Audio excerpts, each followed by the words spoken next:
Saludos estudiantes de grado noveno. El día de hoy vamos a resumir el encuentro 4 dedicado a las leyes de la Gestalt. En esta imagen que ven a continuación podemos apreciar que hay una ilusión de movimiento a pesar de que la imagen es estática. Eso se da gracias a que los contrastes de color y de la forma engañan un poco al cerebro, el cual percibe una suerte de movimiento, de pulsación que no existe en la realidad.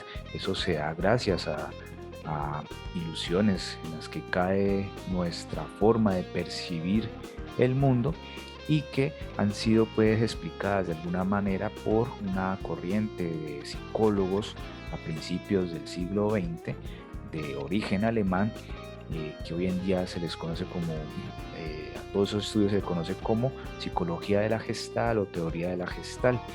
Gestalt es un término que viene de Alemania y significa forma. ¿Qué decían estos psicólogos de la Gestalt en su momento? Pues bien, partían de una premisa muy interesante que viene desde la Grecia clásica, y es de que el todo es mayor que la suma de sus partes.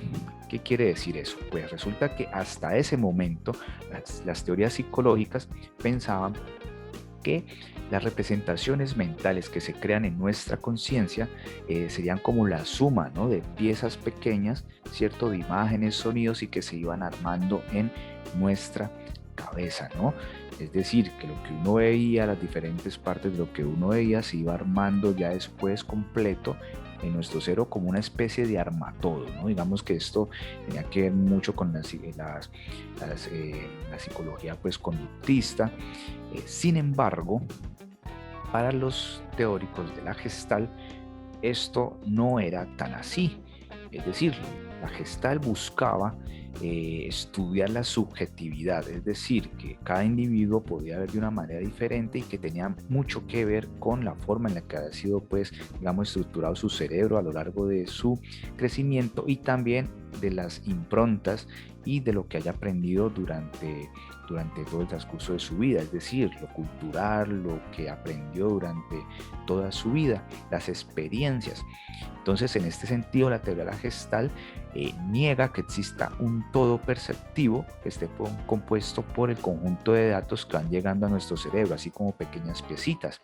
Más bien ellos dicen prácticamente que lo que se forma en el cerebro como percepción es superior a todo lo que nos llega. Es decir, que inclusive habrá momentos en que nuestro cerebro complementa o sobreinterpreta o le añade más información a esas partecitas de imágenes o de sonidos que nos van llegando. Es decir, que lo que nosotros interpretamos en nuestro cerebro quizás termina siendo superior, ¿cierto?, o más complejo de lo que simplemente nos llega a nuestra visión, ¿no? Esa sería como la idea. Por eso se apegaba mucho a esa máxima de Aristóteles: el todo es mayor a la suma de sus partes.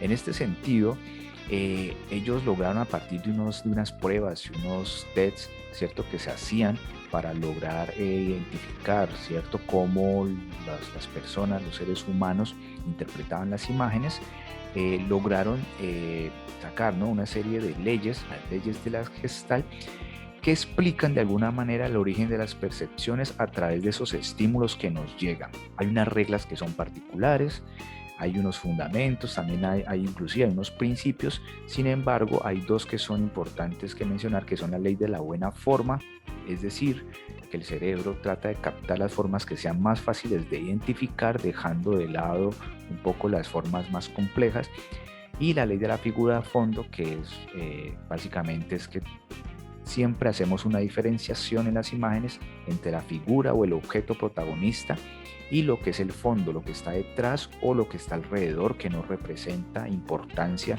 dentro de la composición, al menos en términos perceptivos. He traído una serie de leyes, no son todas, hay muchos principios, hay otras leyes, sin embargo he traído unas interesantes a analizar. Está la ley de la proximidad, que nos dice que los objetos, cuando están muy cerca de sí, tendemos a verlos como una unidad. Es decir, por ejemplo, en esta imagen, en vez de ver 6 líneas, seguramente la mayoría de gente va a ver primero 3 columnas o 3 barras, etc. Podemos ver también este ejemplo con un afiche de Coca-Cola, en donde la línea de botellas representa también, por su cercanía, se nos figura como una sonrisa.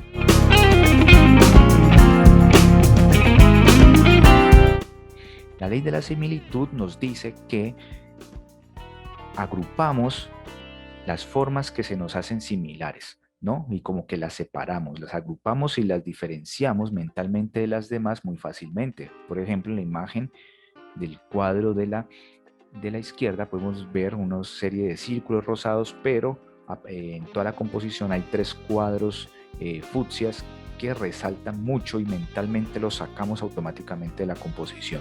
Los agrupamos en un único elemento.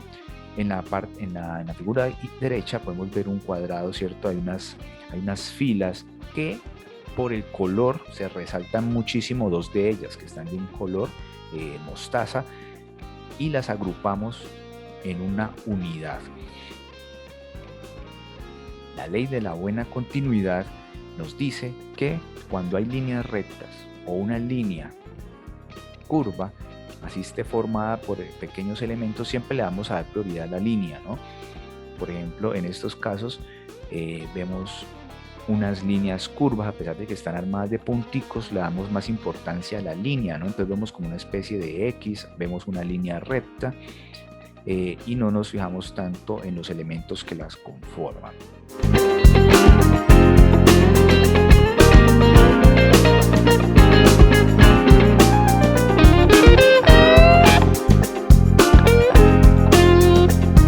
Está la ley del contraste, que nos dice que todos los juicios que hacemos frente a las características de los objetos se basan en comparaciones, ¿no?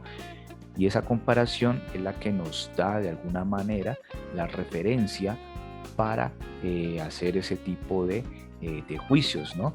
Por ejemplo, ¿qué es grande, qué es pequeño si no tenemos cómo comparar?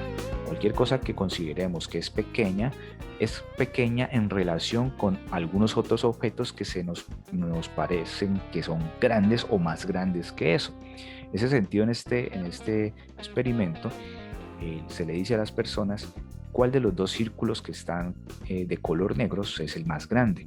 La mayoría de las personas dicen que el de la derecha es más pequeño y el de la izquierda es más grande, a pesar de que tienen el mismo diámetro, tienen el mismo tamaño, pero la ilusión de que uno es más grande que el otro se da por la relación que hay entre el círculo negro y los círculos grises que hay alrededor, siendo el que tiene los círculos grises más grande aparentando pues ser más pequeño, mientras que el que está acompañado por círculos más pequeños pues aparenta ser más grande, pero es por la comparación que hacemos entre los elementos de toda la composición. También podemos ver el contraste que hay entre colores y cómo un mismo color como el amarillo sobre otros colores también presenta variaciones a pesar de que es el mismo color. Entonces un amarillo sobre un fondo blanco se va a ver como más, no va a tener tanto contraste, mientras que sobre un negro resalta bastante, ¿no? El amarillo. Y de hecho, en cada color que se va colocando ese mismo amarillo, de pronto va tomando una tonalidad diferente, pero es simplemente por el contraste de color.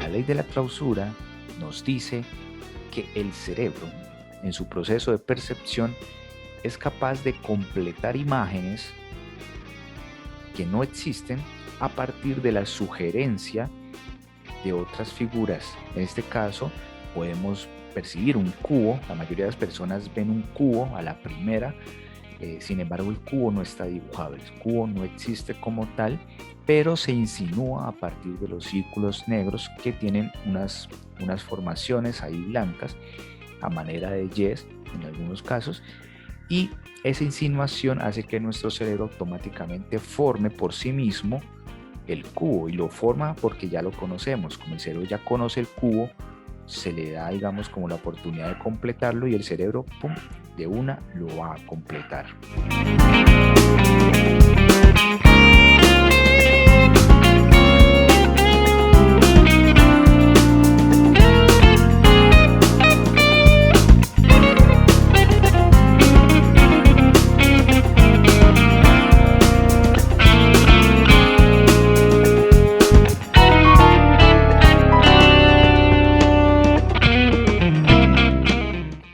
La ley de la inclusividad nos habla, muy relacionado con la ley de la figura y el fondo, en el que pues, siempre separamos una figura que debe ser la protagonista del fondo, que es lo que está atrás, lo que no es lo protagónico.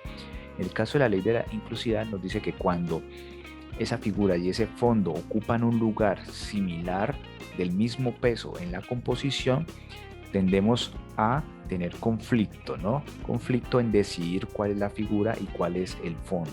Por ejemplo, en este caso, en esta imagen, tenemos una superficie blanca y una superficie negra. Uno podría decidir que los dos rostros que están de perfil sean la figura y el fondo sea negro. Sin embargo, si notaron, en todo el centro de la imagen hay una figura con una silueta femenina y uno podría pensar que esa sea la figura principal, mientras que los rostros quedan en el fondo como un fondo de color blanco. ¿Cuál es la correcta? Pues bueno, todos están coexistiendo bajo el mismo peso, pero el cerebro pues tendría conflicto en ese caso en decidir cuál es la figura principal. Cada figura es el fondo de la otra y viceversa.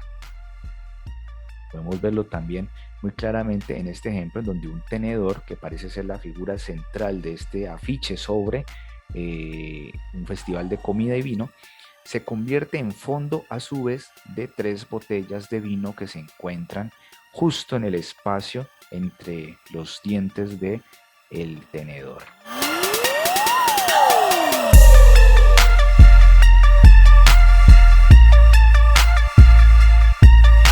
Y con esto termino el pequeño resumen. Espero que les haya servido y que puedan aplicar esto al ejercicio de marzo que tiene que ver con infografía. Entonces, nos vemos. Muchas gracias.